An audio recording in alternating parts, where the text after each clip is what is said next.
The broker never mentioned it. The buyer found out 6 months after closing. A buyer puts just over $900,000 into a business acquisition. SBA loan closed. Keys in hand. 6 months later, they discover that more than 40% of the cash flow they underwrote is tied to a single client whose contract is coming up for renewal. That information was sitting in the data room the entire time. It never came up in a single conversation with the broker. This is not a rare story. It is a deal pattern that repeats itself across Main Street acquisitions. And it raises a question most buyers never think to ask before they start working with a broker. What exactly is this person's job, and who are they actually working for? In this video, we are covering 4 things every buyer should understand about business brokers before the first meeting: who they actually work for, why a license tells you almost nothing, how to evaluate a broker before you trust one, and what a genuinely experienced broker can do for you that almost nobody else can.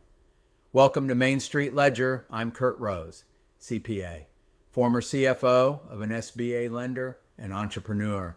We cover small business acquisitions, SBA lending, franchise ownership, and business finance, all drawn from public sources and experience.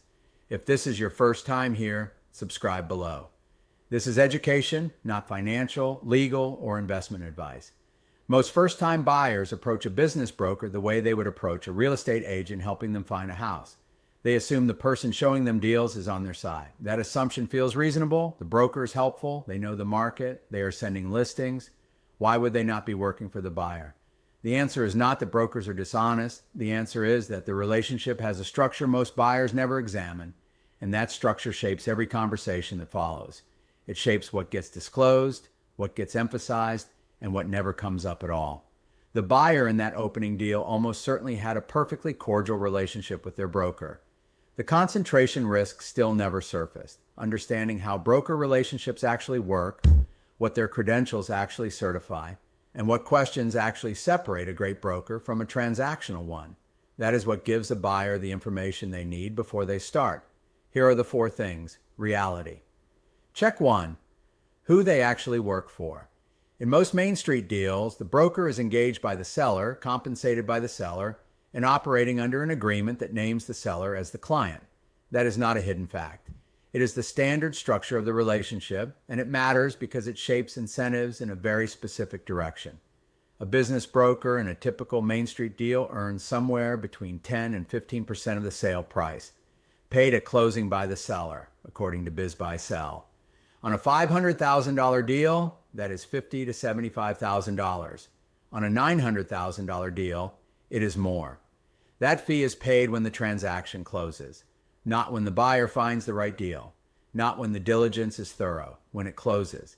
That does not mean the broker is working against the buyer. It means the broker is in business to close a successful transaction.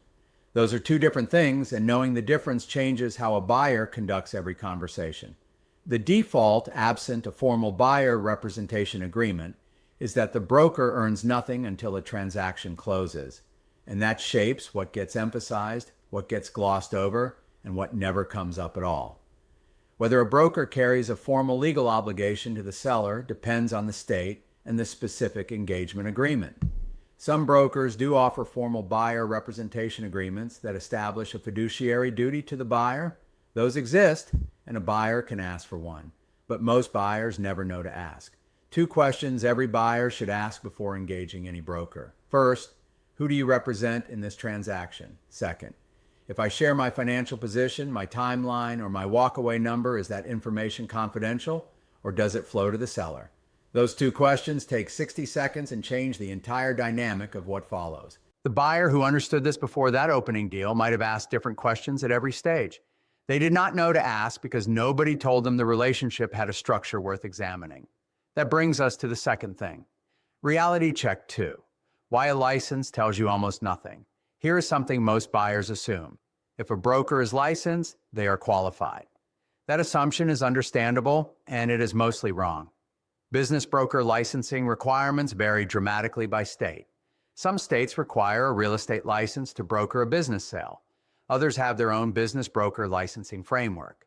Some states have no specific licensing requirement for business brokers at all. What this means in practice is that the license tells the buyer one thing: this person met whatever legal threshold their state required in order to operate. It says nothing about how many transactions they have closed, whether they understand how to read financial statements, or whether they have ever asked a seller about customer concentration. The IBBA, which is the primary trade organization for professional business brokers in the United States, publishes a white paper specifically comparing business brokerage to real estate brokerage and addresses the licensing overlap directly. Biz Buy Sell documents the state-by-state variation. The consistent conclusion from both: a real estate license may satisfy the state requirement for brokering a business sale, but it does not qualify someone to navigate a complex acquisition. The license is a legal permission floor. It is not a competence standard. The broker in the opening deal was almost certainly licensed. That license had nothing to do with whether the customer concentration issue should have been surfaced. Licensing does not govern what questions a broker is required to raise. It governs whether they can legally operate. Those are very different things. So how does a buyer find out what is actually above that floor? That is the third thing. Reality check 3. How to evaluate a broker before you trust one. This is where the buyer actually has leverage, and most first-time buyers never use it. The primary professional credential in business brokerage is the CBI, the Certified Business Intermediary designation issued by the IBBA. Earning it requires completing substantial coursework in business brokerage, passing a written examination above a defined minimum threshold, and maintaining the credential through recertification on a regular cycle.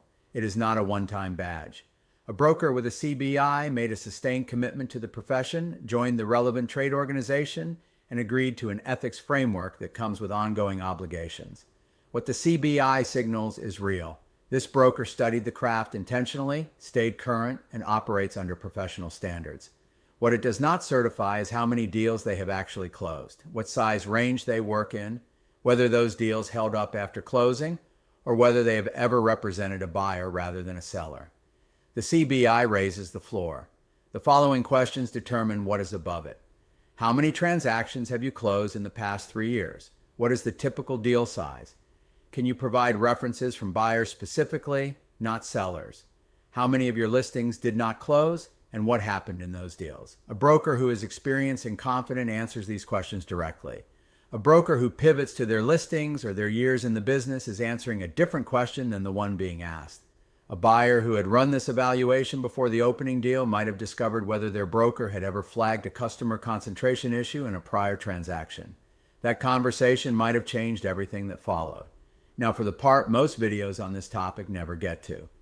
Reality check 4. What a great broker actually does for you. The same closing incentive that makes buyers cautious is exactly what makes a great broker valuable.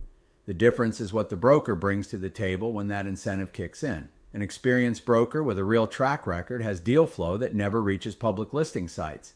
They have existing relationships with SBA lenders and know which deals are likely to get financed before a buyer spends 3 months in due diligence. They understand seller psychology well enough to hold a negotiation together when it would otherwise collapse over something solvable. And because their reputation in a relationship-based business depends on deals that hold up after closing, the best brokers are motivated to surface problems early, not minimize them. A genuinely experienced broker in the opening deal would likely have flagged the customer concentration issue before the buyer fell in love with the business, not because they were required to. Because deals that fall apart 6 months after closing do not produce referrals. The goal is not to distrust every broker. The goal is to find one whose experience is a real asset and to work with them knowing exactly what the relationship is. Items 1 through 3 give the buyer the tools to make that distinction before the first meeting, not after. Here is what to take from this video. Most business brokers are engaged by the seller, compensated by the seller, and operating under an agreement that runs toward closing the transaction. That is not a conflict of interest if the buyer understands it. It is a conflict of interest if they do not.